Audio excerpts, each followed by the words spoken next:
As a bit of a disclaimer, I want to say that this video will be discussing anxiety and depression, and so if those are things that you prefer not to hear about, or you don't feel like you can handle at this moment, then please just do skip over this video and I will catch you in the next one. Hey everybody, welcome back to my channel. I'm Anna. So today I have a really important poetry book talk that I am really excited to share with you guys. This book was in my October poetry book haul. I did promise you guys that I would be reviewing those books in the future, so future is here, future is now. So without further ado, let's get right into it.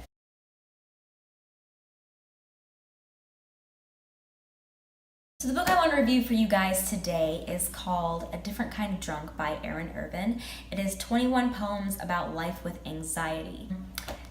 This is a really important concept for me. Mental health has always been something that I've been very interested in, and so in my perspective, any way that we can raise awareness, any way that we can come to a better understanding of each mental illness as best as we can, I feel like it puts us closer to helping break the stereotypes and the stigmas surrounding it.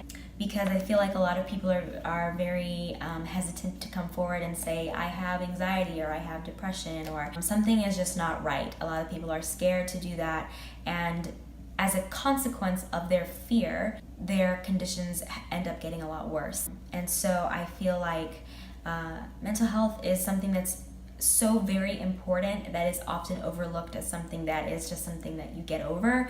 And I really want to raise awareness that it's not.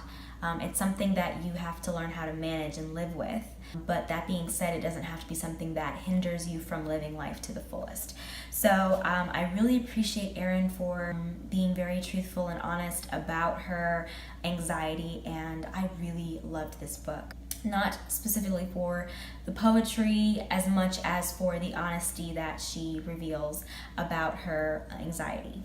There are only 21 poems, as I'm sure that is very obvious within the title. So I just want to go over some of my favorites. It's not even sectioned, it's literally just 21 poems, no section. But I do want to go over some of my favorite ones. So out of the 21 poems, I did pick 6 that I loved the most. It was very hard, but I managed to do it.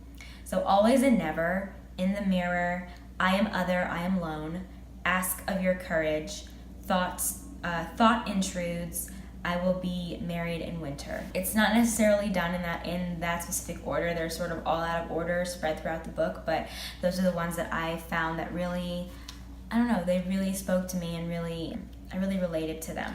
So always and never, I'll just read the first stanza and then I'll talk more about the poem. I am a question, and always I am hungry and tired, but never am I an answer to that of which I've inquired. Questions and answers are concepts that seem very, very simplistic, but a lot of times questions or thoughts are such a huge symptom of anxiety. You have so many questions about yourself, about what's wrong with you, why you're feeling like this. You have questions that spark your anxiety about the world around you, and oftentimes those questions do not have answers, and the whole fact that there are not always easy answers can increase a person's anxiety. And so the fact that she feels like she's always a question and never an answer can be incredibly frustrating, and I know this personally, that it can really ruin not only your day, but I mean just your life in a way. I don't want to make it seem that dramatic, but if it is continuous, it can really wear down on you. And so the rest of the poem talks about all the things that she is, and in contrast to that, all the things that she is not. So she's a foreign language, but she doesn't have a native tongue. She's a constant itch, but always forever feeling like she's never able to scratch or get to the source of that itch, whatever that itch may be.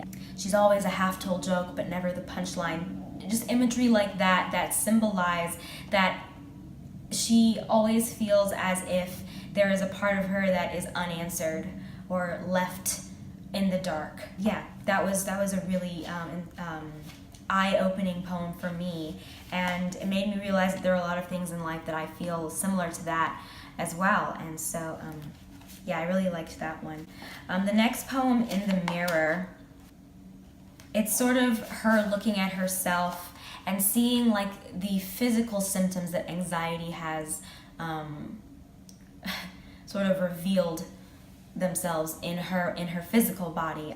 She talks about the grinding of the teeth and how she's worn her teeth down from grinding them, and the doctors or the dentist have made comments about it and how they don't understand how she can even, you know, have teeth or whatever because of to the point of how she's ground them down. She also talks about her body and how it feels as if it's sinking into itself and how tired it feels, and just every time that she sees herself, how she can see the anxiety on her.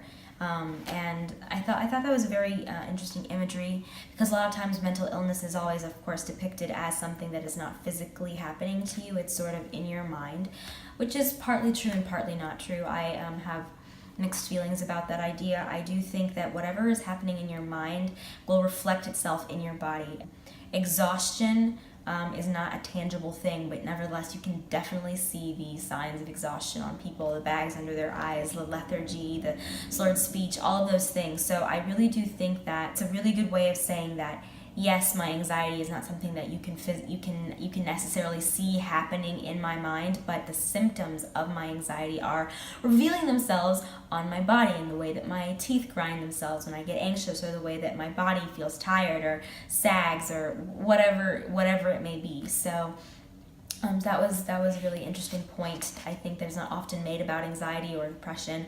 That is very true and very real. The other poem that I really liked was Ask of Your Courage. It was a little bit hard to get behind this poem just because there was a lot of imagery, but it was about courage, and that's something that I am definitely working towards having more of.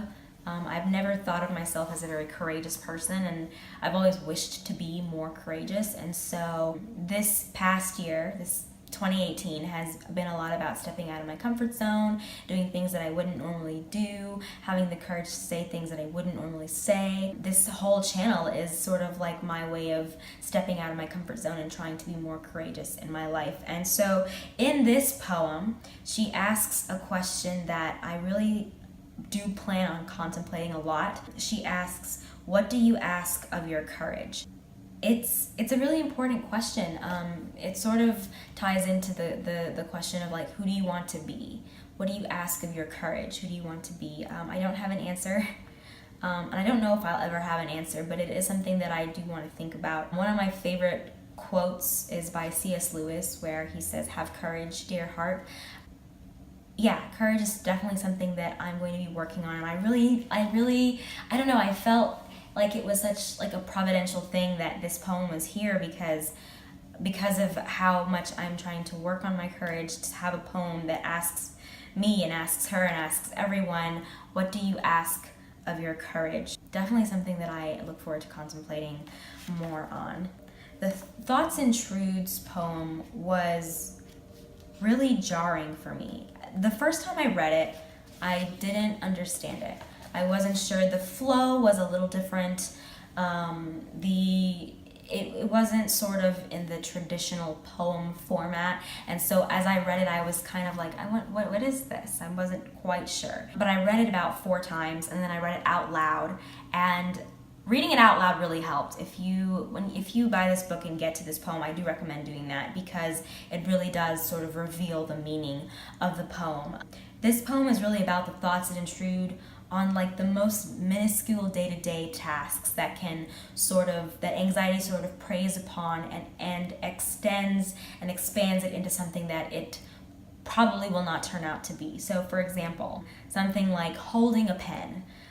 She's holding a pen, she's gonna scratch her eyebrow or her brow, and her mind instantly goes to, what if the pen point pierces your eye, and now you know your eyes are bleeding or whatever. And then she ends every stanza with the word breathe. So the stanzas kind of move in this one direction of you're doing something very simple. You have a thought that potentially ends in death, essentially. How something could kill you. And then moving past that thought to being like, okay, breathe. So, because the chances of something like that happening are very, very small. So I really liked that, because there are times when, you know, you have these outrageous thoughts of like, oh, what if this happened? When in reality, the chances of that happening is like 0 to like, just, it wouldn't happen. And so those thoughts intrude on your mind, on your peace, and they sort of, they can potentially get a hold of you and like hold you captive. And this poem really just says, okay, just take a step back, just breathe and keep going. And like, just simple action of just breathing can sort of help you move past some of those intruding thoughts. I really loved that poem for that. If you do read that poem, I would definitely recommend you to read that out loud, because it does help in understanding it. The last poem that I'm going to talk about from this book is I Will Be Married in Winter. Now, I don't really know the meaning behind this poem, or I don't even know how to fully explain it, but I'm going to do my best because I think it's one of the more interesting poems in this book. She talks about the man that she will be married to in winter. It sort of has this feeling of, I feel like it is the setting is like colonial America, where the woman is sort of, she is going to be married, not necessarily of her own choice, but it is a choice that was made for her, and this is how she deals with that choice. And so the man that she marries, she says, he's hardworking, he's diligent, vigilant, always pressed for time, but fearsome. He says happiness is not necessary to survival, and she will never cross him. Things like that. So it's a very I feel like it's a poem about a power difference between two people. How this woman is going to be put into this relationship with a person who doesn't think that happiness is necessary for survival, and like the mindset of going into something like that, she, I guess, always feels like she has to be on top of it, always has to be on top of it, because if things aren't the way that he likes it, he may not react well to it. So essentially, it's almost, I feel like the poem is saying he will take care of me, but he's not going to love me.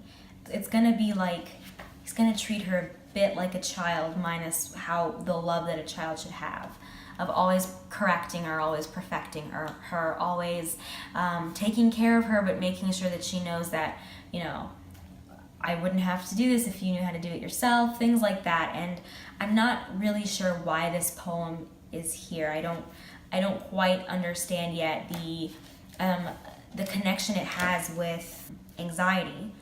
But it's definitely one that really intrigued me, and hopefully as I reread this book, the meaning will become more known to me. Yeah, thank you guys so much for watching. I really do appreciate it. So if you guys do happen to get Erin's book, I would highly recommend that you do. It is such an eye-opener into anxiety, into someone's personal anxiety, which is really important to see that not all anxiety, not all depression is the same, and this is just one person's version of it, and yet it is so important. So definitely get her book, read it, tell me what you think, tell me your favorite poems, and also if you have any poems or poetry books that you would like me to review, please don't hesitate to put those down in the comments. I read all of your comments, and I love hearing from you guys. Also, before I go, don't forget to follow me on Instagram. I'll put it down in the description, and yeah, I hope you guys have a great week, and I will see you in my next video. Bye.